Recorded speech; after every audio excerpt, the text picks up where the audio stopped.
ఈ మహిమ కొరకు మమ్మల్ని నడిపించమని క్రీస్తు చేస్తున్నామని అడుగుచున్నాము తండ్రి. ఆమేన్.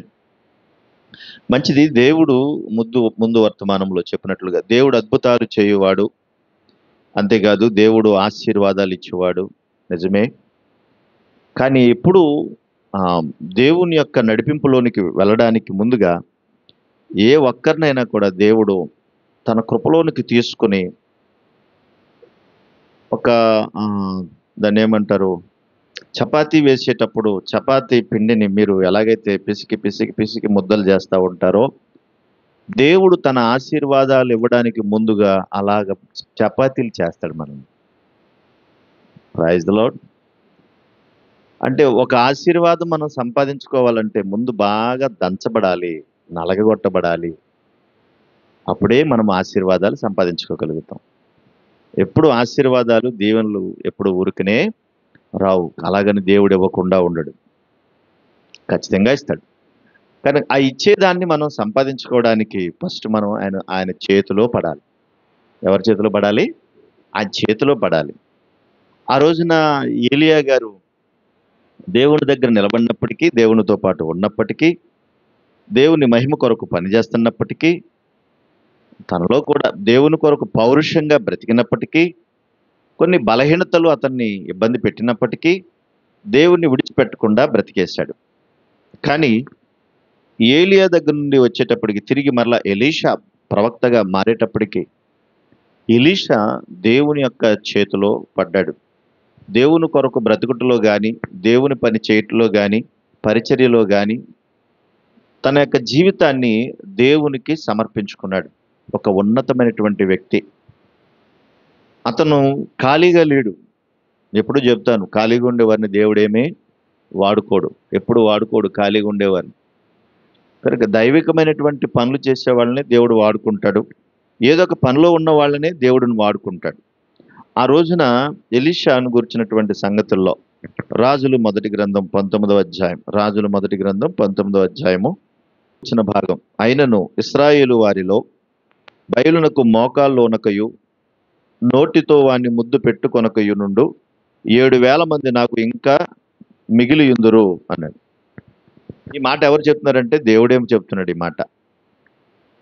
ఎందుకు అనంటే, ఏలియా, అయ్యా ఇప్పటి వరకు నీ కొరకు నేను బ్రతికాను, నేను చేయాల్సిన పని నేను చేశాను, ఇప్పుడు యెజెబెల్ వచ్చి నన్ను చంపుతానంటుంది, యెజెబెల్ చేతిలో పడి చచ్చిపోయే కన్నా నీ చేతిలో పడి చచ్చిపోవడం మంచిది కదా అని మాట్లాడుతూ అందరూ ఎలా పడితే అలాగ అయిపోయారు, కానీ నీ కొరకు నేను ఒక్కనే ఉన్నాను అంటున్నాడు. అది 14లో వచ్చిన ఉంటుంది అన్నమాట. నీ కొరకు నేను ఒక్కనే ఉన్నానంటే దేవుడు అన్నాడు, నువ్వు అక్కడవే ఉన్నావా? మనం కూడా చూడండి, అప్పుడప్పుడు ఏమనుకుంటామంటే వీళ్ళందరూ చెడ్డోళ్ళే, నేను ఒక్కనే మంచోడిని అనుకుంటాం. అనుకోమా? నిజం చెప్పండి, మన లోపలికి అలాంటివి వస్తాయా రావా? వీళ్ళందరూ చెడ్డోళ్ళే, నేను ఒక్కనే మంచోడిని. నేను కూడా అనుకుంటాను వీళ్ళందరూ చెడ్డోళ్ళు, నేను ఒక్కనే మంచోడిని. ఎవరికి వాళ్ళం అలాగ అనుకుంటాం. దేవుడు అన్నాడు, నీకన్నా మంచోడిని చూపించమంటావా అన్నట్టుగా. అప్పుడు ప్రభు దేవుడు అన్నాడు కదా, ఇదిగో బయలునకు మోకాల్లో ఉనక నోటితో ముద్దు పెట్టుకోకుండా 7,000 మంది ఇంకా నాకు శేషము మిగిలి ఉన్నారు, నువ్వు అక్కడవే అంటావేంటి, నేను ఒక్కడే అంటావేంటి అని అన్నాడు ఆ రోజు. అయితే ఏలియాని అక్కడికి పంపించిన తర్వాత అతను మాట్లాడుతూ వచ్చేస్తున్నప్పుడు 19వ వచనంలో, ఏలియా అచ్చటి నుండి పోయిన తర్వాత అతనికి షాపాతు కుమారుడైన ఎలీషా కనబడెను. ఎవరు కనబడ్డాడట? ఎలీషా కనబడ్డాడు. ఎలీషా కనబడినప్పుడు ఎలీషా ఏం చేస్తున్నాడో చెప్తున్నట్టు అక్కడ. అతడు తన ముందరున్న 12 అరకల ఎడ్ల చేత దున్ని దుఃఖించుచు 12వ అరక తాను తోలుచుండెను. 12 అరకలు ఎడ్లు దున్నుతున్నాయి, 12వ అరక తను తోలుతున్నాడు. ఏలియా అతన్ని చేరబోయి తన దుప్పటి అతని మీద వేయగా, ఏలియా ఒక రకంగా చెప్పాలంటే కఠినాత్ముళ్లాగా కనిపిస్తాడు. ఏలియా ప్రేమ లేనోడికి మెల్లే కనబడతాడు. ఇంకా కొంచెం చెప్పాలంటే నా సున్నితంగా మాట్లాడడం కూడా రాదు అనుకుంటాను నేను ఏలియాను గురించి. ఎందుకంటే ఎలీషా కనబడ్డాడు. ఎలీషా కనబడగానే ఏం చేశాడు ఏలియా? తన దుప్పటి తీసి అతని మీద వేసాడు. ఇప్పుడు ఏం అర్థం చేసుకోవాలా? ఎలీషా ఏమని అర్థం చేసుకోవాలి? దుప్పటి తీసుకెళ్ళి అతని మీద పడేశాడు. ఎవరన్నా పట్టుకొచ్చి ఒకటి దుప్పటి మన మీద వేస్తే మనకి ఎలా ఉంటుంది? మామూలుగా అయితే ఏమనుకుంటాం, ఎవడరా నువ్వు నా మీద వేస్తున్నావు అన్నట్టుగా ఉంటుంది. కానీ ఎలీషాకి ఎలాగ అర్థమైందో తెలుసా? నిన్ను నేను ఎన్నుకున్నాను, నువ్వు నా కూడా రా. చూడండి, అర్థం చేసుకునే విధానం చూడండి ఎంత బాగుందో కదా. మనము ప్రతి చిన్నదానికి కోపడతా ఉంటాం, అరుస్తూ ఉంటాం, కేకలేస్తూ ఉంటాం. చాలా మంది, ఎక్కువ మంది అపార్థం చేసుకుంటూ ఉంటారు. ఒక మాట చెప్తే ఇంకోలాగా అర్థం చేసుకుంటారు. అర్థం చేసుకోకుండా అపార్థం చేసుకున్నప్పుడు అన్ని గొడవలే కదా జరుగుతాయి. దుప్పటి మీద పడేస్తే నిజంగా ఎలీషాకి ఎంత బాగా అర్థమైందో చూసారా. దైవిక జ్ఞానం కలిగిన వారు చక్కటి అర్థం చేసుకునే గుణాన్ని కలిగి ఉంటారు. అపార్థం చేసుకోరు, వెంటనే అర్థం చేసుకుంటారు విషయాన్ని. చాలా మందికి ఈ విషయ అవగాహన కూడా ఉండదు, అక్కడ ఏం జరుగుతుందో కూడా తెలియదు. వెంటనే అపార్థం చేసుకుని ఆహా అలాగండి ఇలాగండి అని వీళ్ళే గొడవ పెట్టేసుకుంటారు. కానీ దుప్పటి మీద వేయగానే అతను ఏం చేశాడు చూడండి అక్కడ. అతడు ఎడ్లను విడిచి ఏలియా వెంట పరిగెత్తి, నేను పోయి నా తల్లిదండ్రులు ముద్దు పెట్టుకుని తిరిగి వచ్చి నిన్ను వెంబడించేదనని చెప్పి అన్నాడు. అంటే దుప్పటి మీద పడేయగానే ఎలీషాకి ఎలాగర్థమైంది, నీవు వచ్చి నన్ను వెంబడించు అని. యేసుక్రీస్తు ప్రభువారు చూడండి, అక్కడికి వెళ్ళిన తర్వాత, ఆ నది ఒడ్డుకి వెళ్ళిన తర్వాత వాళ్ళందరూ వాళ్ళేస్తారు, మీరు నా వెంబడి రండి అని ప్రభు పిలిచాడు. కానీ ఇక్కడ ఏలియా పిలిచాడా? దుప్పటి పట్టి మీద ఆడేసాడు అంతే. అది ఎలీషాకి ఎలాగ అర్థమైంది అని అంటే, నువ్వు నా వెంబడిరా అని అర్థమైంది. అప్పటికే ఏలియా నాకు తెలిసి పరిగెడతా ఉంటాడు అనమాట. అంటే అతని నడక పరిగెట్టినట్టే ఉంటుంది అనమాట. అతని వెంబడి పరిగెత్తుకుంటూ వెళ్ళాడంటే ఎవరు? ఎలీషా. వెళ్ళి వెంటనే అన్నాడు కదా, నా తల్లిదండ్రుల దగ్గరికి వెళ్తాను, వాళ్ళ పర్మిషన్ తీసుకుని వచ్చేస్తాను అని అనగానే, పోయి రమ్ము, నా వల్ల నీకు నిర్బంధము లేదు, వెళ్ళు అన్నాడు అంతే. వెళ్ళు, నేనేం ఆపనలే, వెళ్ళు అన్నట్టుగా చెప్పుకొచ్చాడు. ఎలీషా చూడండి, అందుకు అతడు అతన్ని విడిచి వెళ్ళి కాడి ఎడ్లను తీసి వధించి వాటి మాంసమును గొర్తి నగల చేత వంట చేసి జనులకు వడ్డించెను. వారు భోజనం చేసిన తర్వాత అతడు లేచి ఏలియా వెంబడి వెళ్ళి అతనికి ఉపచారము చేయుచుండాడు. తన సంగతులన్నింటినీ పక్కన పెట్టాడు, త్వరగా ఇంటికి వెళ్ళాడు, చేయాల్సిన పనులు చేశాడు. తనకేం అర్థమైందో అర్థమైంది. వెంటనే వాళ్ళందరికీ విందు చేశాడు, వాళ్ళకు వండి పెట్టాడు. వాళ్ళందరికీ వండి పెట్టిన తర్వాత అన్ని సర్దుకుని గబగబ మరలా ఏలియా దగ్గరికి పరిగెత్తుకుంటూ వచ్చాడు. అంటే ఎలీషా ఒక మంచి పరిచారకుడు. ఎవరైనా ఎలీషా ఒక మంచి పరిచారకుడు. ఎక్కడా కూడా ఏమీ కూడా తగ్గకుండా దేవుని చిత్తానుసారంగా నన్ను ఎన్నుకున్నాడు అనుకుని ఇక ఏలియా దగ్గర ఉండడానికి, పరిచర్య చేయడానికి వెళ్ళిపోయాడు. తండ్రిని విడిచాడు, తల్లిని విడిచాడు, తను చేస్తున్న పనిని కూడా విడిచిపెట్టి వచ్చాడు. మనకి ఏదన్నా చిన్న అడ్డుపుల రాగానే వెంటనే ఆగిపోతాం, అది మన బలహీనత. చిన్నది రాగానే ఆగిపోతాం, అది మన బలహీనత. కానీ దేవుని పని కొరకు ఏది అడ్డు కాకూడదు. బుధవారం చెప్పినట్టు గుర్తు నాకు, పక్కన భార్య శవాన్ని పెట్టుకుని ఆయన ఏం చేశాడు? వాక్యం చెప్పాడు. ఒక గంట క్రితం భార్య చనిపోతే భార్యని పక్కన పెట్టుకుని వాక్యం చెప్పాడు. కమిట్మెంట్తో మనం వెళ్ళేటప్పుడు, దైవిక గుణాలతో మనం వెళ్ళేటప్పుడు దానిని దేవుడు చూస్తాడు. ఎవరు చూస్తారు? దేవుడు చూస్తాడు. మన విధానం, మన ఆలోచన విధానం, మన పద్ధతి, దేవుని కొరకు మన తెగింపు, దేవుని కొరకు నిలబడుటలో మన యథార్థత దేవుడు చూస్తాడు. ఆ తర్వాత నేను ఆ క్వార్టర్లీ ఎగ్జామ్స్ అన్ని ఫస్ట్ క్లాస్లో పాస్ అయ్యాను. చనిపోయిన స్థితిలో రాసిన ఎగ్జామ్స్ అవి నాకు బాగా గుర్తు, అలా గుర్తుండిపోయింది మైండ్లో. అమ్మ చనిపోయింది కదా మరి అప్పుడు. కనుక దేవుని స్థితిలో ఏలియా కూడా తను వెళ్ళిపోతూ అసలు సరిగా పిలవను కూడా పోగా రా అన్నట్టుగా కనీసం మాట కూడా అనకపోయినా ఎలీషా ఆ దుప్పటి మీద పడగానే దేవుడు నన్ను వాడుకోబోతున్నాడు, తన సేవకుని దగ్గర నన్ను ఉంచుతున్నాడు అని ఆశతో వెళ్ళిపోయాడు ఏలియా దగ్గరికి. అర్థం చేసుకోవాలి. ఆశతో వెళ్ళిపోయి ఏలియా దగ్గరే ఉండి ఇక ఏలియాని విడిచిపెట్టలేదు. చూడండి ఒకసారి, రాజులు 2వ గ్రంథం 2వ అధ్యాయం, రాజులు 2వ గ్రంథం 2వ అధ్యాయం మొదటి వచనం చూడండి. యెహోవా సుడిగాలి చేత ఏలియాను ఆకాశమునకు ఆరోహమును చేయింపబో కాలమున ఏలియాయు ఎలీషాయు కూడి గిల్గాలు నుండి వెళ్ళుచుండగా ఏలియా, యెహోవా నన్ను బేతేలుకు పొమ్మంటున్నాడు, నువ్వు దయచేసి ఇక్కడ ఉండమని ఎలీషాతో నేను ఏమంటున్నాడు? నేను ఎక్కడికి వెళ్ళిపోతాను? నన్ను దేవుడు బేతేలు వెళ్ళమంటున్నాడు, నువ్వు నాకు కూడా రావద్దులే, నేను అక్కడికి వెళ్తున్నాను కదా, మరి నువ్వు ఇక్కడ ఉండిపో అన్నాడు. నన్ను ఉండిపోమంటారా అండి? అయితే ఉండిపోమంటారా అండి? అయితే ఉండిపోమంటారా? ఉండిపోతాం.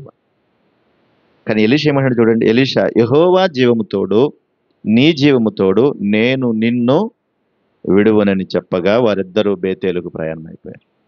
యెహోవా జీవము తోడు, నీ జీవము తోడు, నేను మాత్రం నిన్ను విడువను. అంటే ఎంత వెంబడించేటువంటి మనస్సు ఉందో చూడండి ఎలీషాకి. దేవుడు నన్ను వాడుకుంటాడు, దేవుడు నన్ను కోరుకున్నాడు, తప్పనిసరిగా నన్ను వాడుకుంటాడు, తన సేవకుని విడిచిపెట్టకూడదు అనుకున్నాడు. అర్థమవుతుందా?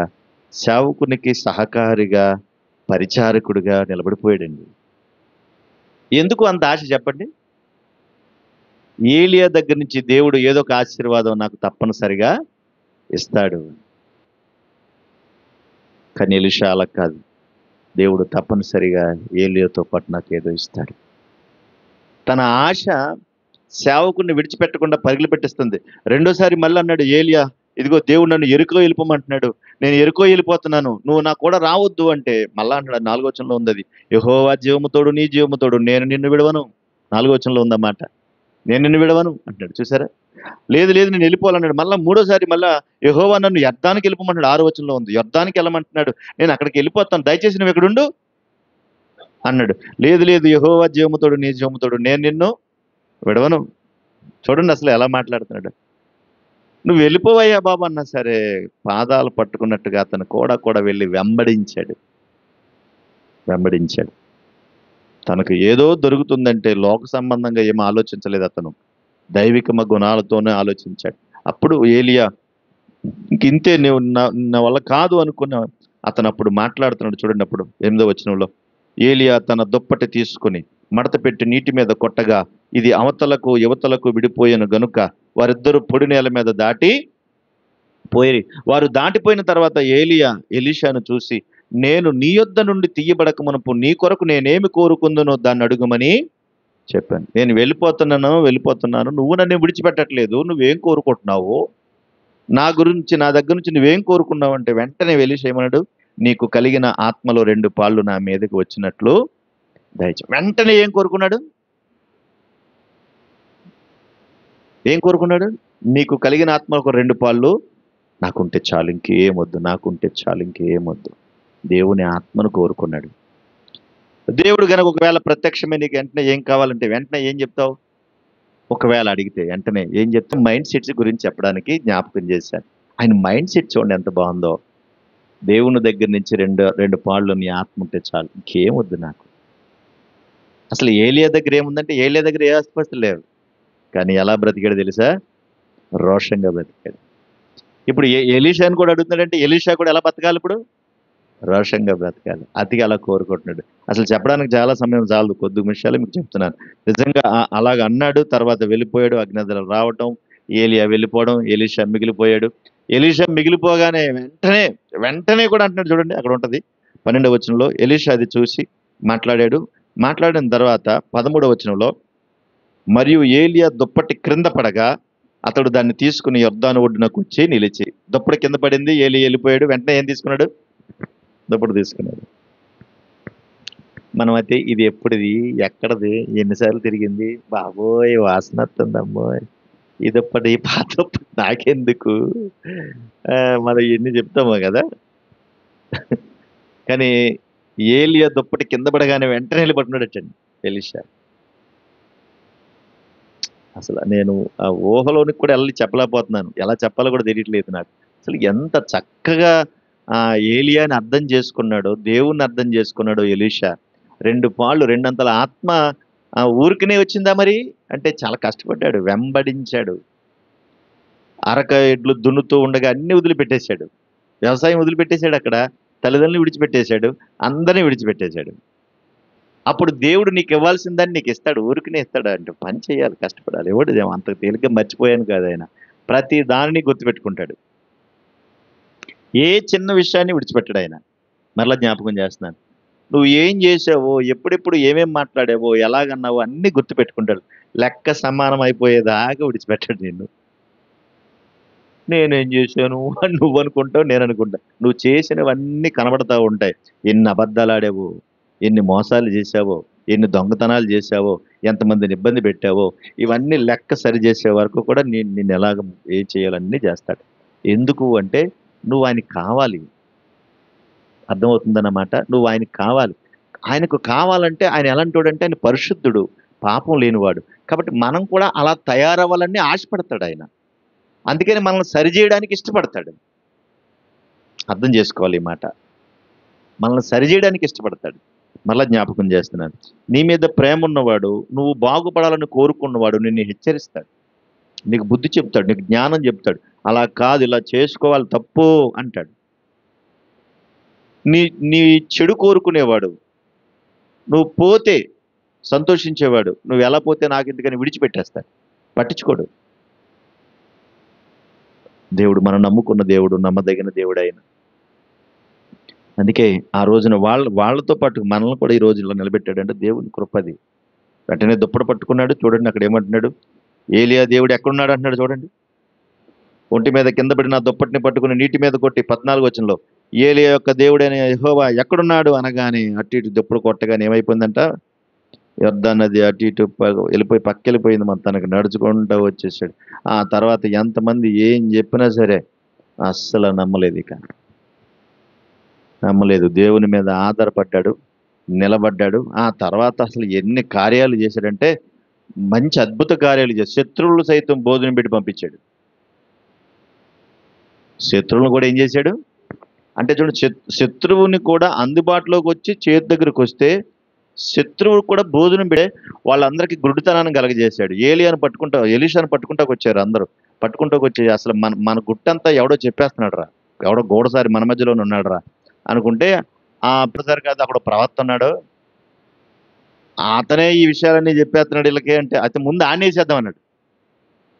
ఎవడో గోడసారి మన మధ్యలోనే ఉన్నాడు, అయితే ముందు ఆనేసేద్దామంటే వాళ్ళందరూ వచ్చి ఏం చేశారంట, మొత్తం ఎలీషా ఆ గుడారం చుట్టూ కూడా కమ్మేశారు. మీరు అర్థం చేసుకోవాలి. గుడారం చుట్టూ చుట్టేస్తే పక్కన శిష్యుడు ఉన్నాడు కదా మహానుభావుడు, ఎవరైనా గెహాజీ గారు. ఆయన అంటున్నాడు, అయ్యి బాబోయ్ ఇవన్నీ వచ్చి మూసేసాయి, ఇప్పుడు మనల్ని వేసేస్తారు ఒక దెబ్బకి, మనం అయిపోతాం. మనం ఇప్పుడు ఏం చేయాలంటే, లోక సంబంధమైన వ్యక్తికి సూచనగా ఉన్నాడు గెహజీ. మర్చిపోకండి, లోక సంబంధమైన వ్యక్తికి సూచనగా ఉన్నాడు గెహజీ. లోకానుసారంగా బ్రతుకుతాడు, లోక సంబంధమైన విషయాల మీద దృష్టి పెడతాడు. అతనికి దైవిక గుణాలు లేవు. అవుతాకి దేవుడు దాసుడి దగ్గరే ఉన్నాడు, పరిచారకుడిగానే ఉన్నాడు, కానీ ఎక్కడ దైవిక గుణాలు లేవు. చూడండి, ఎక్కడా లేవు. మరి ఏలియా దగ్గర ఎలా ఉన్నాడు? ఎంత బాగా బతికాడు, ఏది ఆశించకుండా బతికాడు. ఇంకా ఎలీషాకి చిరాకు వచ్చి దగ్గర రమ్మని, ప్రభా వీడి కళ్ళు సరి తెరిపించు అనగానే ఇతని మనోనేత్రం వెలిగింది. ఏం కనబడుతుంది చుట్టూరు? అగ్ని రథాలు. అంటే అగ్ని రథాల మీద దేవదూతలు అందరూ కనబడుతున్నారు. మనం అనుకుంటాం ఏంటంటే, మనుషులు రకరకాలుగా ఆలోచిస్తూ ఉంటారు, కానీ మనం ఎక్కడున్నామో, ఏ స్థానంలో ఉన్నామో, ఏ సన్నిధిలో ఉన్నామో, ఏ దేవుని దగ్గర ఉన్నామో, ఏ దేవుని దగ్గర ఏ దేవుని పిల్లలుగా బ్రతుకుతున్నామో ఎప్పుడూ మర్చిపోకూడదు. అందుకే మనుషులను నమ్ముకున్నట్టు కంటే అన్నాడు, మనం ఎవరినైతే నమ్ముతామో ముందు వాళ్ళే మనల్ని వేసేస్తారు.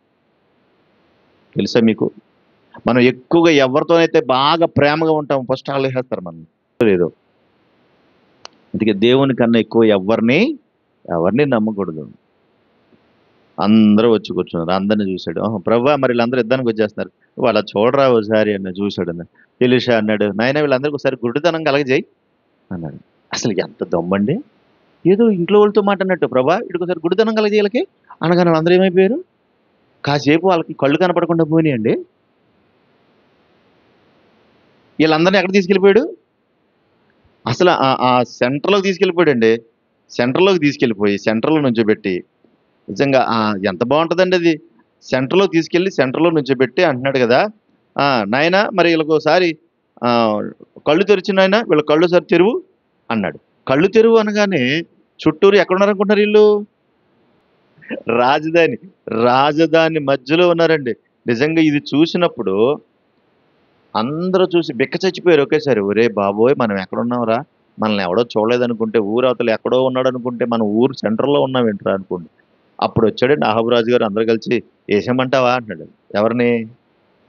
ఎలీషా అన్నాడు, నువ్వు చంపుతావని కాదు, నువ్వు చంపుతావు అని నేను తీసుకొచ్చింది. నువ్వేం చేస్తావో తెలుసా? వీళ్ళందరికీ కడుపు నిండుగా భోజనం పెట్టాను. ఎవరాళ్ళు? శత్రువులు. Praise the Lord. శత్రువులు.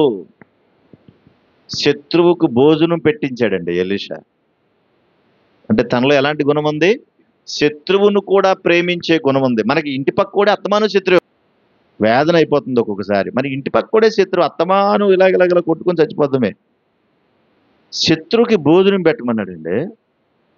అచ్చి బాబోయ్, అసలు మతిపోయిందండి అది.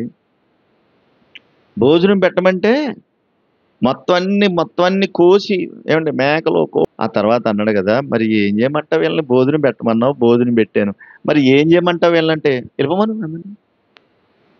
అన్నాడండి. అందరు వెళ్ళిపోమంటే ఏమైపోతారు ఇప్పుడు? అందరూ వెళ్ళిపోతారు. మీరు చెప్పండి, మీరేం చేశారంటే మేమేం యుద్ధం చేసాం, అక్కడికి వెళ్ళాం అంతే. అక్కడికి వెళ్ళారా? మరి ఏం చేశారంటే వాళ్ళే మాకు భోజనం పెట్టారు. భోజనం పెట్టారా? ఏం పెట్టారా? అబ్బో, నువ్వు ఏనాడైనా కనీసం 4 ముక్కలు నెట్టావా? ఇంత యుద్ధం చేస్తున్నావు నీకోసం. అక్కడ ఎన్ని ముక్కలు పెట్టారో తెలియదు, ఎన్ని తిన్నామో తెలియదు. కడుపు నిండగా తిని కత్తులు కూడా పట్టుకోలేక ఏం చేయాలో తెలియక వచ్చేసామన్నారు. చాలా కాలం నిజంగా యుద్ధానికి రాలేదని చూడండి. ఒకసారి రాజులు 2వ గ్రంథం 6వ అధ్యాయం. రాజులు 2వ గ్రంథం 6వ అధ్యాయం 21వ వచనం. 21వ వచనం. షోమ్రోను పట్టణం దగ్గరికి వచ్చేసారు వాళ్ళు. షోమ్రోను పట్టణం దగ్గరికి వచ్చిన తర్వాత 22వ వచనం. అతడు, నీవు వీరిని కొట్టవద్దు, నీ కత్తి చేత నీ వింటి చేత నువ్వు చెరపెట్టిన వారిని నేను కొట్టుదువా? వారికి భోజనం పెట్టించి వారు తిని త్రాగిన తర్వాత వారు తమ యజమాని యొద్దకు వెళ్ళుదురని చెప్పాను. అతడు వారి కొరకు విస్తారమైన భోజన పదార్థమును సిద్ధపరచగా వారు అన్నపానములు పుచ్చుకుని రాజు సెలవునుంది తమ యజమాని వద్దకు తిరిగి పోయేరి. అప్పటి నుండి సిరియన్లు దండువారు ఇశ్రాయేలు దేశంలోనికి వచ్చుట మానిపోయాను. క్షమించండి, సిరియన్లు వాళ్ళు. సిరియా రాజు బెన్హదదు. ఇప్పుడు చెప్పండి, ఎలీషా గుణగణాలు చూడండి ఎంత బాగున్నాయో. లోబడే మనిషి వ్యక్తిత్వం అతనిలో ఉంది, ప్రేమించే వ్యక్తిత్వం ఉంది, శత్రువుని ప్రేమించే తత్వం ఉంది, పరిచారకం చేసేటువంటి తత్వం ఉంది, దేవుని కొరకు అన్ని విడిచిపెట్టుకునేటువంటి తత్వం ఉంది. ఎంత మంచి గుణాలు ఉన్నాయని ఆయనలో. 2 అంతల ఆత్మ ఊరికినిచ్చాడు దేవుడు అంటే అర్థం చేసుకోవాలి. ఇంత మంచి సుగుణాలు ఉన్నాయి ఆయనలో.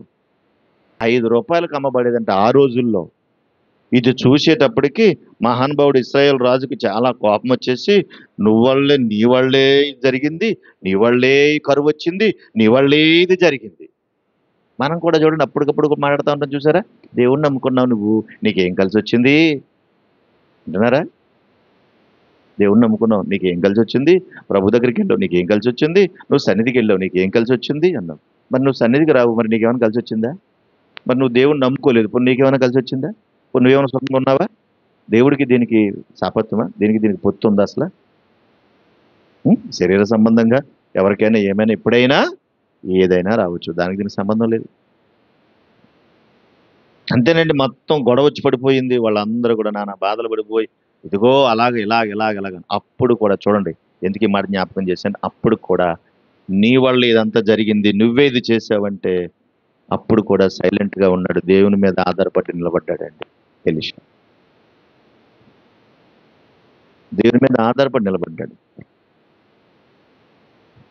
నా వల్ల జరిగిందా అని బాధపడలేదు, దేవుని మీద ఆధారపడ్డాడు. ఆ తర్వాత దేవునికి మొరపెట్టాడు. చూడండి 7వ అధ్యాయంలో, మాట ఆలకించము, రేపు ఈ వేళకి షోమ్రోను ద్వారమందు ₹1 ఒక మానికి సన్నక పిండి, ₹1 2 మానికలు ఎవరు అమ్మబడతాయి ఎవని అని, ఇదిగో కరువు అని ఏడుస్తున్నావు కదా, రేపు ఈ సమయానికి దేవుడు నీకు ఇస్తాడు, తిను అన్నాడు.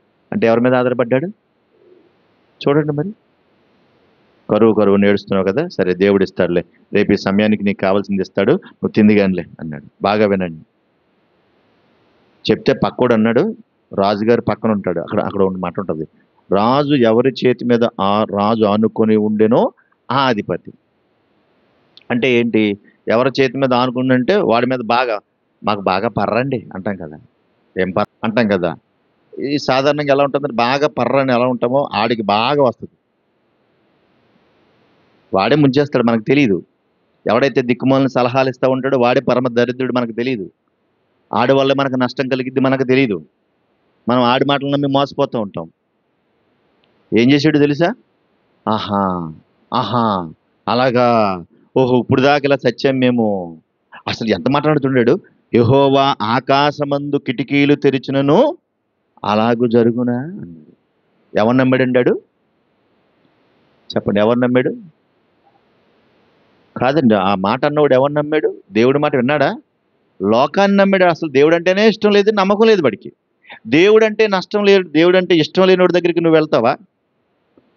దేవుడు అంటే నమ్మకం లేనివాడి దగ్గర మనం మాట్లాడొచ్చా? దగ్గరికి వెళ్ళి వాడిని సలహా అడిగాను, వాడు ఏం సలహా చెప్తాడు? అసలు మామూలుగా ఆలోచిద్దాం.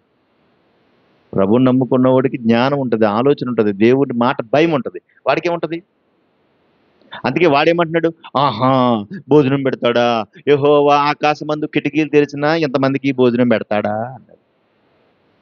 ఎలీషా అన్నాడు, సరే అందరూ భోజనం తింటారు కానీ నువ్వు తినవు. అందరూ తింటారు కానీ నువ్వు తినవు. నువ్వు చేసిన దానికి నీకు నష్టం ఏంటో తెలుసా? నువ్వు ఉండవు అన్నాడు. నువ్వు చేసిన పనికి నువ్వు ఉండవు అన్నాడు దేవుడు. అందరూ తింటారు కానీ నువ్వు ఉండవు అన్నాడు. ఆ మల రోజునే మంచి ఆహార పదార్థాలు దేవుడు నిర్ణయించాడు, దొరికింది. అందరూ వచ్చి వాడిని తొక్కారు. తొక్కులాట్లో వాడు చచ్చిపోయాడు, వాడు తినలేదు. కానీ నువ్వు దేవుని మీద ఆధారపడాలి. ఎలీషా దేవుని మీద ఆధారపడ్డాడు. దేవుడు అంటే విశ్వాసం ఉన్నది అతనికి, ప్రేమ ఉంది, విధేయత ఉంది, పరిచర్య ధర్మం ఉంది. ఏమండి ఇన్ని ఉన్నాయి. దీవెనలు ఊరికినే వస్తాయా చెప్పండి? అద్భుతాలు ఊరికినే చేయగలుగుతామా? రేపు ఈ రోజుకి ఆహారం పెడతాడు దేవుడు. చూడండి అసలు ఎంత గన్సట్టుగా చెప్పాడు, ఆహారం పెడతాడు, నువ్వు తింటావు. అసలు ఎంత భరోసా చూసారా? అప్పుడప్పుడు ఇలాగ మనం వెళ్తూ ఉంటాం, మీటింగ్కి వెళ్తున్నాం. అయ్యో మీటింగ్ పెట్టుకుని అంటారు, అయ్యి బాబు ఎలా ఉంది, అలా ఉంది, కొట్టుకుపోద్దేమో, ఎలాగైపోద్దేమో, అలాగైపోద్దేమో, అయ్యి బాబు ఇప్పుడు ఎలాగా, భోజనం ఎలాగా, మీటింగ్ ఎలాగా అంటూ ఉంటారు. అప్పుడు నాకు మనసులో ఏముంటుందంటే, రేపు ఈ వేళకి మీటింగ్ అయిపోద్దమ్మా, ఏముండదు, కంగారు పడకు అంట. ఎందుకంటే ఆల్రెడీ ఫిక్స్డ్, అది లోపల ఆల్రెడీ ఫిక్స్డ్. అందరూ ఉంటారు, నువ్వు ఉండవు. లేడు, చచ్చిపోయాడు. అలా ఆ దేవుని మీద ఆధారపడేటువంటి ఆ తలంపులో ఏమైనా జరగని, మన పక్షాన ఎవరున్నారు? దేవుడు ఉన్నాడు. Praise the Lord. ఏమైనా జరగని మనము నిలబడాలి. కనుక ఎలీషా ఏలియా దగ్గర పొందుకున్నటువంటి ఆ రెండంతల ఆత్మతో సంపాదించుకోవడానికి ఎంతో ప్రయాసపడ్డాడు, కష్టపడ్డాడు, ఆధారపడ్డాడు. తన మరణ దినం వరకు కూడా దేవుని మీదే ఆధారపడి బతికాడు. విచిత్రం ఏంటి తెలుసా? ఏలియా చేసిన అద్భుతాలు మనకు కనబడుతున్నాయి, ఆశీర్వాదాలు కనబడుతున్నాయి. అలాంటి ఏలియా ఒక రోజు ఏమేయడో తెలుసా? చూడండి, రాజుల 2వ గ్రంథం 13వ అధ్యాయం 14 వచ్చిన చూడండి. రాజుల 2వ గ్రంథం 13వ అధ్యాయం 14. అంతటా ఎలీషా మరణకరమైన రోగము చేత పీడితుడై ఉండగా, ఏమొచ్చింది ఆయనకి? మరణకరమైన రోగము. ఏమొచ్చిందంట? మరణకరమైన. మరి ఎలీషా మరి ఎంత గొప్పడు, మరి ఆయనకి మరణం అంటే మరణకరం అంటే ఇంకా చావుకు వచ్చిందని అర్థం. మరి రోగం రాలేదా? ప్రభుని నమ్ముకున్నావా, నీకెందుకు వచ్చిందంటే రాదా? ఆ తర్వాత 20 వచనం చూస్తే ఎలీషా మృతి పొందగా అని ఉంది, చనిపోయాడు. కనుక ఎలాంటి స్థితిలో ఉన్నవాడైనా ఏదో ఒక రోజు ఈ భూమిని విడిచిపెట్టి వెళ్ళిపోవాలి. కనుక మన స్థితి, మన ఆలోచన, మన విధానాలు దేవుని ముందు పెట్టి, ప్రభువా నీకు స్తోత్రాలు, నీ ఉన్నతమైన స్థితి కొరకు నేను బ్రతకాలి. ఎలీషాని బ్రతికించావు, ఏలియాని బ్రతికించావు అంటే ఊరికనే బ్రతికించలేదు కదా, వాళ్ళు మీ మీద ఆధారపడి బ్రతికారు కదా. ప్రభువా మేము అలా బ్రతకాలి కదా. మరి నీకు అంత ప్రేమ ఉందా, అంత ఆలోచన ఉందా, అంత విధేయత ఉందా, అంత పరిచర్య ధర్మం చేయగల సమర్థత ఉందా? లేదంటే అవసరాన్ని బట్టి దేవుణ్ణి వాడేసుకుంటామా? అర్థం చేసుకోవాలి. శత్రువుని ప్రేమించేటువంటి గుణం ఉంది, మరి అలాంటి మంచి గుణం ఉందా? వీడు నన్ను అంటాడా, వీడి అంతు తేలుస్తాను, వీడి సంగతి తేలుస్తాను, అందరి సంగతులు తేల్చి ఏం సాధిస్తావు చెప్పు? కడకి ఏం సాధిస్తావు? ఏం పట్టుకెళ్తావు ఇక్కడి నుంచి? దేవుణ్ణి సాధించాలి, దేవుణ్ణి సంపాదించాలి. రతన్ గారు తిరిగారు, అయిపోయింది. కడకి ఏం సంపాదించుకున్నాడు ఆయన అంటే? దేవుణ్ణి సంపాదించుకున్నాడు. ఇంకేమైనా కావాలంటే ఏం అవసరం లేదు. అన్నీ ఉండి దేవుడు లేకపోతే ఇబ్బంది. ఏమీ లేకపోయినా దేవుడు ఉంటే చాలు. ప్రభు ఉంటే చాలు కదా! ప్రభు ఉంటే చాలు. కనుక ప్రభు యొక్క మనస్సు, ప్రభు యొక్క ప్రేమ, శత్రువును కూడా ప్రేమించేటువంటి మంచి గుణగణాలు ఎలీషా ద్వారా మనం నేర్చుకోవాలి. ప్రభు కొరకు అన్నీ విడిచిపెట్టి వెంబడించాడంట. మనము కూడా దేవుని సన్నిధి కొరకు, దేవుని కొరకు, పరిచర్య కొరకు అవసరమైతే అన్ని విడిచిపెట్టి పరిగెట్టాలి. కొన్నిసార్లు బంధువులను కూడా విడిచిపెట్టాల్సి వస్తుంది. కొన్నిసార్లు స్నేహితులను విడిచిపెట్టాల్సి వస్తుంది. విడిచిపెట్టాలి, మరి తప్పదు. వాళ్ళకి అర్థం కాదు ఈ ప్రేమ. ఎల్లబోతే చచ్చిపోతావా అంటారు. చచ్చిపోతాం, అవును మరి చచ్చిపోతాం. వాళ్ళకి అర్థం కాదు ఈ ప్రేమ. కనుక మన ప్రభు చూపిన ప్రేమ, మన ప్రభు మన కొరకు చేసిన త్యాగం మన జ్ఞాపకం చేసుకుంటే, యేసుక్రీస్తు ప్రభువు వారు కూడా ఆయన ఎలా ప్రేమించాడు? తండ్రి, వీరేమి చేయుచున్నారు, వీరు ఎరుగురు గనుక వీరిని క్షమించమంటే ప్రభు అంత ప్రేమను ప్రేమించాడు. ఆ ప్రభు ప్రేమ ఎలీషాలో ఉంది. ఆ ప్రభు యొక్క విధేయత ఎలీషాలో ఉంది. ఊరికనే అంత మంచి ప్రవర్త, గొప్ప ప్రవర్త కాలేదైనా. కనుక ఆ స్థితిని మనం సంపాదించుకోవాలి. అలా మనం బ్రతకాలి. అట్టి కృప ప్రభు మనకు దయచేయును గాక. ఆమెను ప్రార్థన చేసుకుందాం, కళ్ళు మూసుకుందాం.